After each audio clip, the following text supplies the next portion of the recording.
Hey guys, the goal of this problem is to prepare for standardized testing that you guys have at the end of the school year. We are focusing today on locating square roots on a number line. So the problem says which point on this number line best represents the square root of 10. All right, so let's look at our important information first. Our important information in this problem is this little check mark. Do you remember what this is called? It's called a square root. And we have square root 10 inside of that check mark. What is the problem asking us to do? It's asking us to find a point that represents the square root of 10 on our number line. So how are we going to solve this and what is our strategy? This is the fun part. So the first thing that I like to do is go over what a square root is. To refresh your memory, a square root is a number that has twin factors. So for example, 1 times 1 is 1. So the square root of 1 is 1. 3 times 3 is 9, and the square root of 9 is 3. Let's keep going. 4 times 4 is 16. The square root of 16 is 4.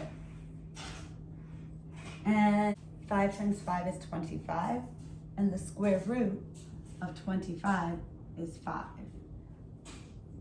Sneak that down here. And that will be our last factor pair that we're going to use to figure out our square roots. So now that I have that information, I need to find out where square root 10 falls on this list. And a square root. What I do see is that I have a square root of 16 and I have a square root of 9. So my job is to find out what is in between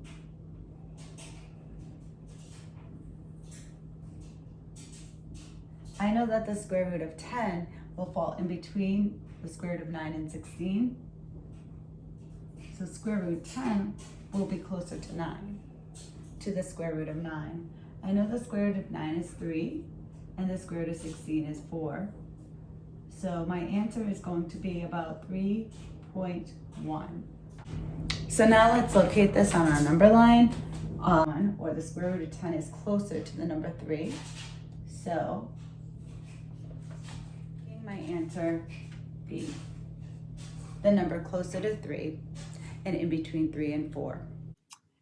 And here is our answer. The answer is B. 3.1 is closer to B. And I will select point B. Hit submit and you're all set. I hope that this video helped you to get a better idea of how to solve RICAS or MCAS problems or any standardized test math problems for grade 6, 7, or 8. Thank you.